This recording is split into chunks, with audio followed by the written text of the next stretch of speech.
Every morning the world starts quietly, one soft light at a time. Homes flicker awake, shops open. People take those first small steps into a brand new day.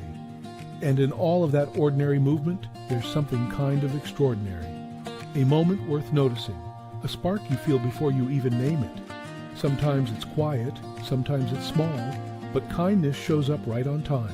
And every morning we choose to show up with you so we can look for that spark together. Good morning. I'm Matt Roof, the Uncommon Kindness Guy, and this is Kindness Rising. Let's rise together.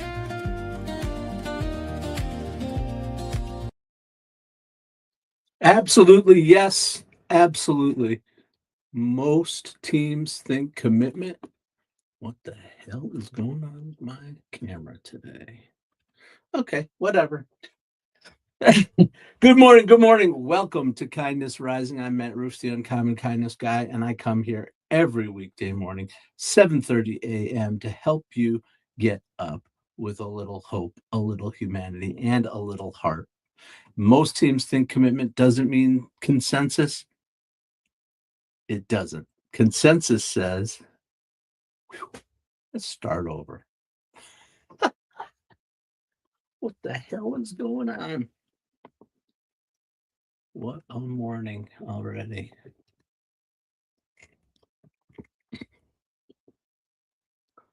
Things got a little messed up last night. All right, everybody. Good morning, good morning, good morning. Trying to get a little straightened out live on camera. That's okay. Good morning and welcome to Kindness Rising. I am glad you've joined me here as I come here every weekday morning, 7:30 a.m. Eastern on Kindness Rising as part of the Mornings in the Lab Network. Most teams think commitment means consensus, but it doesn't. Consensus says everyone agrees. Commitment says we're aligned, even if we debated and didn't necessarily agree. You don't need unanimity to move forward. You need clarity, because when teams avoid healthy conflict, they never reach clarity. And without clarity, commitment becomes compliance. And guess what? Compliance is fragile. If you don't want a fragile team, make sure you're working towards commitment. Welcome to Kindness Rising. Join me, say hello in the chat, just like Roseanne Roof, my mother, said, and we'll get This going. is Kindness Rising.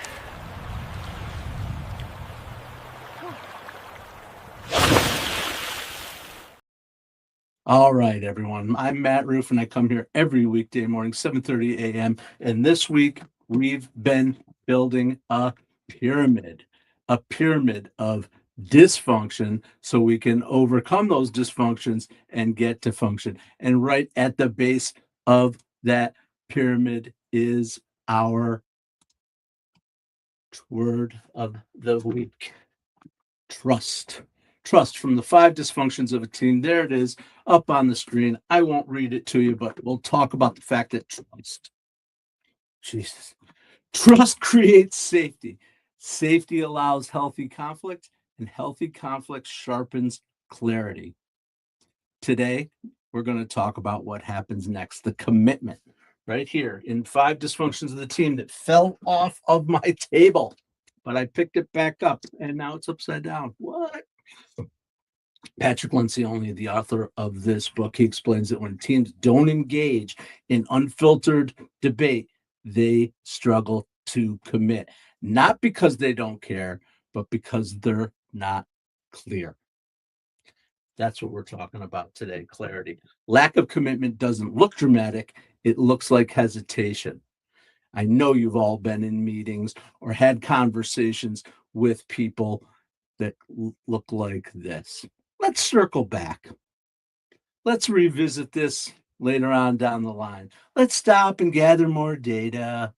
Yeah, that's true. Sometimes data is wisdom, but sometimes it's used as a shield. When teams haven't fully debated the options, what the positives, the pros and cons, of different choices, then they hedge, they delay, they avoid locking in, and momentum dead in the water. Why do things take so long sometimes in organizations? This is why. I'm not committed, so let's circle back. Let's think about that. Let's revisit it because we don't want to have healthy debate. Get it over with, have the discussion, make sure that everybody is heard, and we're going to talk about that down the line. And yeah, and get it over with. Have that commitment, building commitment. Melissa Pearson, good morning. Adam Holroyd, good morning. I am glad you are here.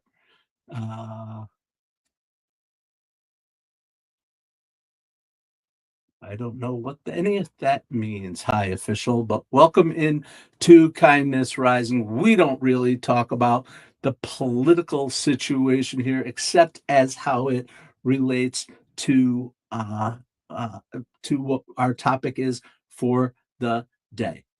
And today's topic is why healthy conflict creates commitment. Healthy conflict. Here's the paradox. The more vigorously a team debates, has that discussion, has it out, the faster they can get to commitment. Because when you don't have the debate, it ends up in, well, let's put this off to the side. Someone figures out a way to drag and delay the whole thing because they didn't feel heard or their idea didn't win and they're so tied to their ego and their idea winning. Commitment isn't about getting your way, though. It's about making sure that your voice is heard.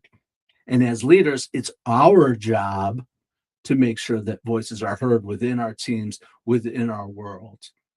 When I've had the chance to push back, I can ask questions and challenge assumptions. Then I can align behind a decision.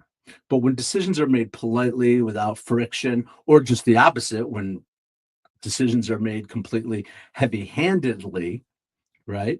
People leave the room unsure, uncommitted to what's going on, and uncertainty, unpredictability, uncertainty, and lack of understanding of where we're going together, that's going to kill your execution every single time. Thank you all for joining me here at Kindness Rising as we continue to get up and get after it every day, all week long, using the text. You don't have to have read it, but I'm just talking about it. The 5 Dysfunctions of a Team by Patrick Lencioni, a book that I was introduced to about 10, 15 years ago. It's actually now a classic work of business. And you can debate, we can have discussion about what's missing from this. No one theory is complete, but the point is it triggers the conversation and gets you thinking about dysfunction within your teams. Not only that, but and I'm not getting paid to promote this book. I'm not an official certified facilitator of this program, which exists out there in the world. I'm talking about real world work that I've done with this book on my own, with my teams. And I'm talking about from my experience and my expertise of 30 plus years in working in team-based environments in the healthcare industry. So just want to make sure that's clear.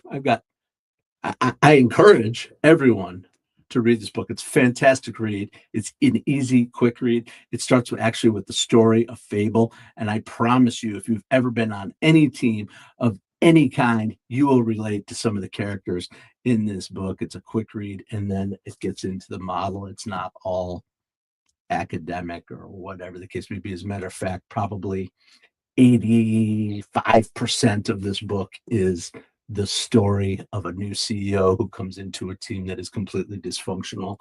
And I promise you, you will have seen some of those characters in your life as I read through it. I reread it every once in a while based on where I've been and who I've been with. And I'm like, oh my God, that's this person. I forgot. Yeah, that's this person. Yeah, this is how you help. It's very, very helpful. I promise you, it is worth the read. And just tons of information about it on the internet because it's been around for so long. All right, but I do want to switch gears. I want to switch gears for just 1 second and talk about something else that's happening in the world because it's just so exciting, and it is what my world is all about. Hello, Elizabeth Brussel. I am glad you're here. Thank you for joining us here on Kindness Rising. I think I said hello to Melissa Pearson and Adam Holroyd and Roseanne Roof and High Official and all you people that are out there. Get involved in the chat. Talk about your teams, how you've led teams, maybe what you've learned about trust and about gaining commitment from teams. I'd love to hear your perspective. I'm not just here to ramble for a half an hour every day without some interaction, because we're building a community of people that care, of people who want to multiply kindness and unlock growth for themselves and for other good people who are doing good work. That's why this show exists and why I come here every day. But I'm going to switch gears to something a little less academic and a little bit more practical and a little bit more contemporary. You guys watching the Olympics? I hope so, because there's been some amazing things that have happened all, are we 2 weeks? I don't even know how far we're in. But it's been amazing to watch. And of course, right now, it's really, really heating up in my favorite part of the Winter Olympics. Anyone who's come here more than once probably knows that ice hockey is my jam. It's my world. And holy crap, I'll say it. Holy crap. What happened in the men's ice hockey yesterday was a masterclass in team trust under pressure. Both the United States men's national hockey team and the Canadian men's national hockey team won their quarterfinals in dramatic fashion yesterday. Team USA versus Sweden is already being called an instant classic, with my boy Mika Zibanejad on the Swedish team, even though I'm a Team USA fan, but Mika from the New York Rangers scored a late goal to tie the game, went into overtime, late game pressure, overtime intensity, and the moment that mattered most, the execution, not just the skill, but trust. And Canada faced something even more destabilizing and crazy, with the loss of huge shockwaves around the NHL and the hockey world right now, with Sidney Crosby going down with a major injury, and some people are saying potentially career ending at his age. I mean, what the man has accomplished has been unbelievable. And not only that, I'm not a Sidney Crosby fan on the ice because he plays for a rival team of mine. I'm a New York Rangers fan. He's a Pittsburgh Penguins guy. They're rivals. But Sidney Crosby, there is no doubt the impact that he's had on the sport. I'm going to take a little side trip too here with Sidney Crosby, because it's all about kindness. Kindness for Sidney Crosby. Here's a really cool story about Sid. So he's won a couple Stanley Cups, and we all know that the guys get to use the pick the cup. They get it for a day. Go somewhere. I think I showed last week or a couple of weeks ago. Sam Bennett was known as one of the toughest guys on the ice for the Florida Panthers, bringing the Stanley Cup to a cat shelter, a cat adoption center. And this is the story of Sidney Crosby and the cup. So Sid goes to a children's hospital with his teammates and with his crew or whatever, and they go through, and it's such an amazing, happy time. He says to somebody, is there anything else we can do with this? Can we take it somewhere else? Yeah, there's a veterans hospital down the road. Okay, let's go over there with it. They get in there, and they say, someone who he's meeting with says, oh my gosh, you got to meet Billy. Billy's a huge ice hockey fan. Please go see him. But he's blind and he's suffering right now. He's near the end of his life. He's a vet, and he would love to see this. So Sid gets up there to see, I say Billy. I don't remember the guy's name. See Billy, and Billy says, oh, this is great, Sidney. I'm so glad you brought me here, but I'm a Montreal Canadiens fan. And instead of Sidney giving it to him about the Canadiens or the Pittsburgh Penguins, he said, who was your favorite player? And the old guy, Korean War vet, says, Maurice the Rocket Richard. And Sidney, I have seen video of it, taking the blind man's hand and tracing with his finger on the Stanley Cup Maurice Richard's name, whose name is on the cup like 6 or 8 times. Of course, they've won so many of those Stanley Cups. But that's the story of leadership and of humanity that Sidney Crosby brings. And even though I don't like him on the ice, I have to honor and respect that, right? That wasn't the point of this. I don't know how I got off of that. All right, Melissa, I'm glad you joined. Thank you. Thank you for joining with kindness. Cannot wait to have you. Not next week, the week after. Melissa Pearson Goodwin is going to be my guest talking about putting the human back into human resources. And Mike Sullivan, good morning. Thanks for coming out like you did. Overtime slidey ice game is best.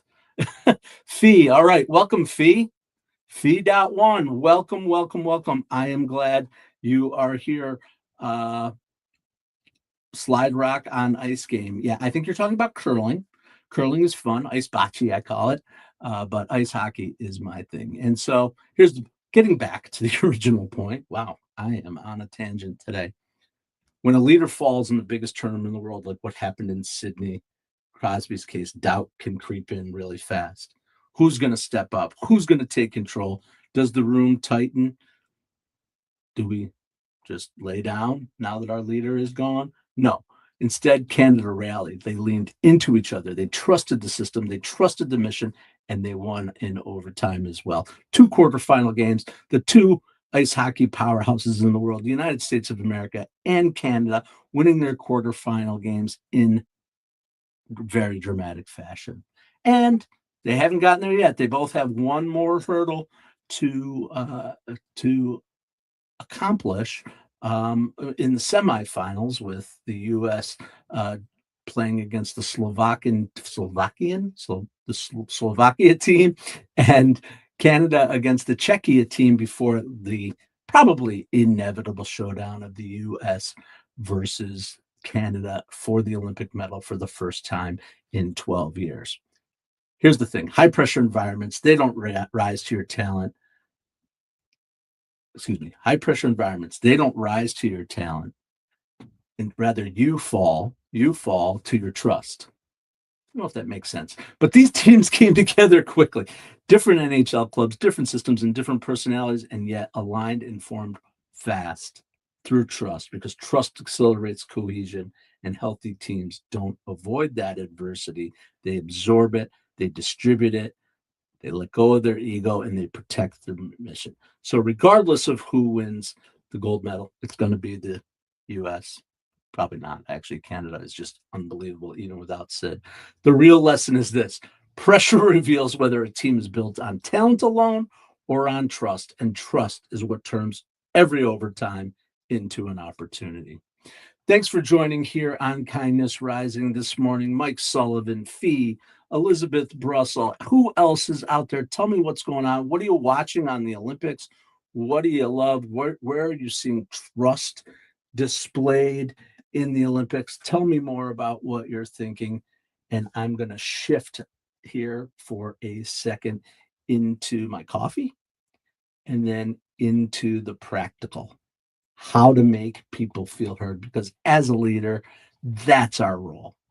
That is our role in a team, making sure that there is commitment. And the way you make sure that there's commitment is by making sure that everyone within the team is heard, even if we don't take their idea or we don't, we have healthy debate about it.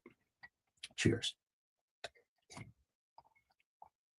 So here's practical skills that can turn debate into real commitment, because hearing someone and making someone feel heard, not the same thing.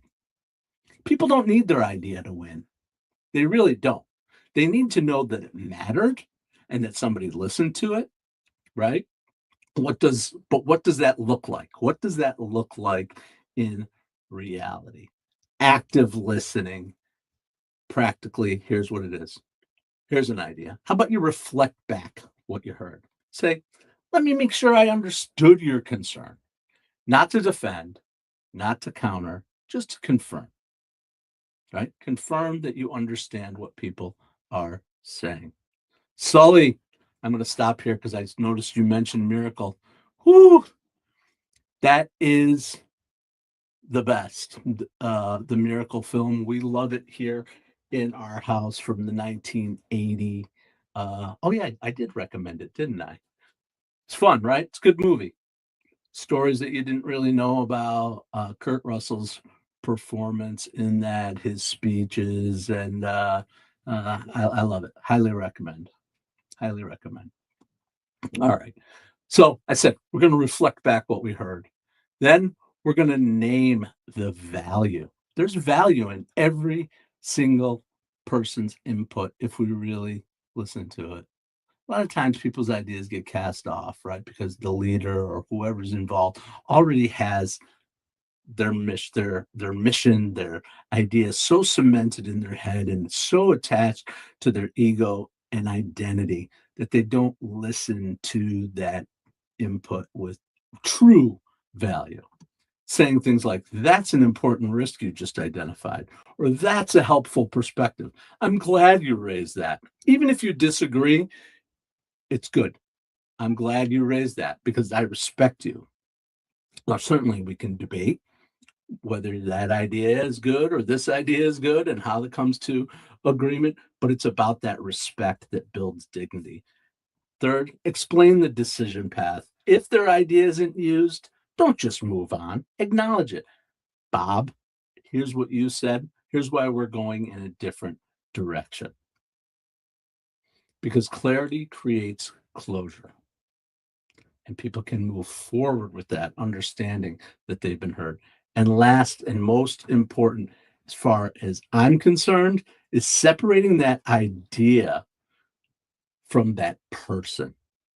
No one idea is an entire person. Just because I've said this before.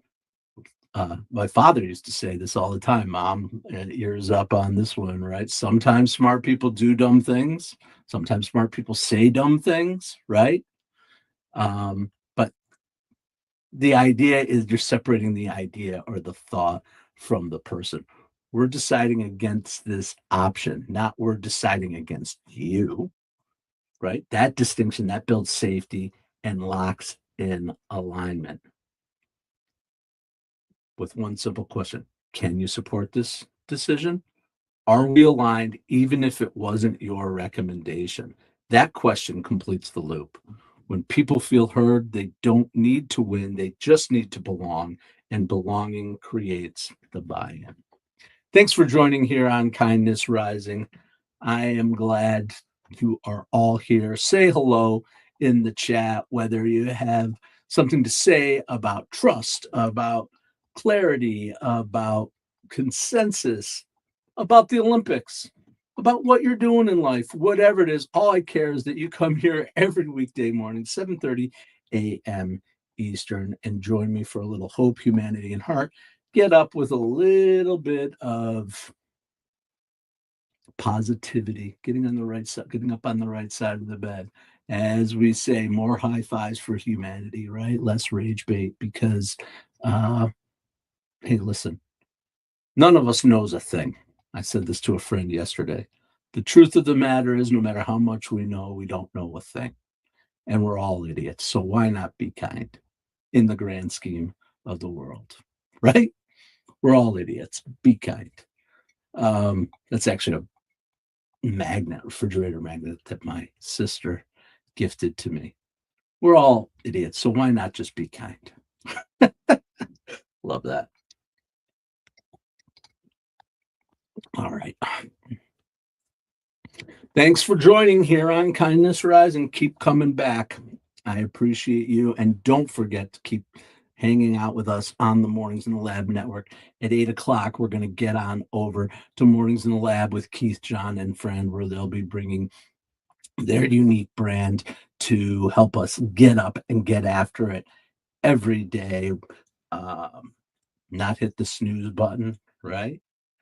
Every time you hit the snooze button, it's 9 minutes that you're behind the guy, the person, whoever that didn't hit the snooze button, and that adds up. Get up, get involved in the conversation over there.